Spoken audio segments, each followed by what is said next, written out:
प्रेरणादायक और मनोरंजक कहानियों के लिए चैनल को लाइक और सब्सक्राइब करें। एक लड़का अपने घर के बाहर बैठकर छाती पीट पीट कर रो रहा था। अपने भाग्य को कोस रहा था कि कैसा भाग्य है, मेरे पिताजी इतना पैसा छोड़कर गए हैं और मेरा कोई काम हल नहीं हो रहा है। तभी एक व्यक्ति वहाँ से गुजरा। उसने देखा तो बोला, भाग्य को खुश रखो, स्वयं को खुश रखो। भाग्य को कोसते हो, इसी बात पर भाग्य नाराज होकर तुमसे दूर चला गया। अब तुम जाओ उसकी तलाश में, उसे लेकर आओ। जब भाग्य तुम्हारी ज़िंदगी में वापस आएगा तो तुम्हारी ज़िंदगी में खुशियाँ वापस आ जाएंगी।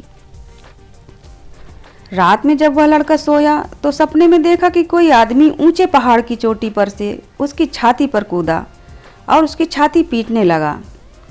इसको ठीक वैसे लगा जैसे कि दिन में वह पीट रहा था। इतने में लड़के की नींद खुल गई और एक बात उसकी समझ में आ गई कि भाग्य पहाड़ की चोटी पर है, तो उसे वापस लेकर आना होगा जिससे मेरी ज़िंदगी में खुशियाँ वापस आएं। वह घर से निकला तो सबसे पहले उसे छोटी पहाड़ी दिखाई दी। उस पर शेर बैठा था। शेर से बचता डरता दूर निकलने लगा तो शेर ने आवाज़ लगाई कि डरो नहीं, मैं तुम्हारा शिकार नहीं करूँगा। मैं बीमार हूँ, बहुत सालों से यहीं पड़ा हूँ। तुम कहाँ जा रहे हो? उस लड़के ने बताया कि वहाँ पहाड़ की चोटी पर जा रहा हूँ, वहाँ भाग्य रहता है। शेर ने कहा कि जब जा ही रहे हो और अगर तुम्हें भाग्य मिल जाए तो उससे मेरे सवाल का जवाब लेकर के आना, मैं तुम्हें इनाम दूंगा। तो लड़के ने कहा कि ठीक है। फिर वह आगे बढ़ गया। आगे चलने पर उसे एक बागीचा मिला। उसे भूख भी लगी थी। उसने एक फल तोड़ा और खाने लगा। जैसे ही खाता है थूक देता है क्योंकि वह बहुत कड़वा था। तभी बाग का रखवाला आ जाता है और बताता है कि इस बाग के सभी फल कड़वे हैं। फिर उसने लड़के से पूछा कि इस सुनसान पहाड़ी पर कहाँ जा रहे हो? लड़का बताता है कि पहाड़ की चोटी पर जा रहा हूँ, वहाँ मुझे मेरा भाग्य मिलेगा, उसे लेने जा रहा हूँ।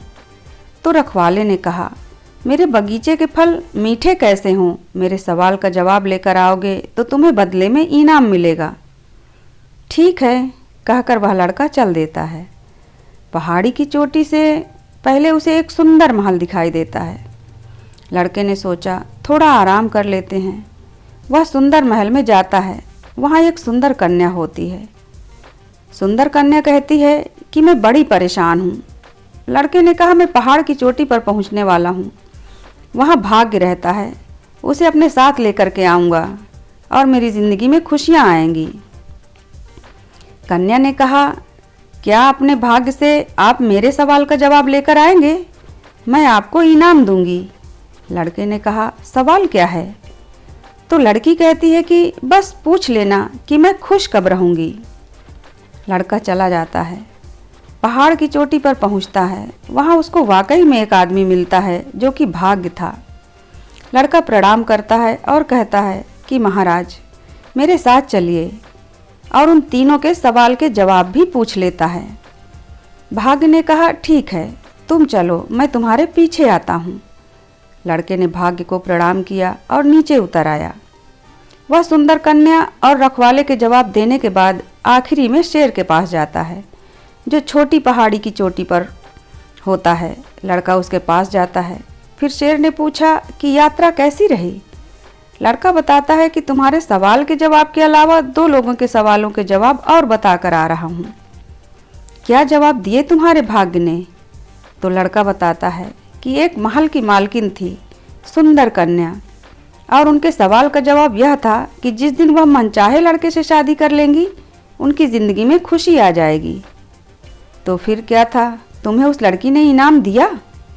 तो लड़का कहता है कि हाँ, इनाम दिया।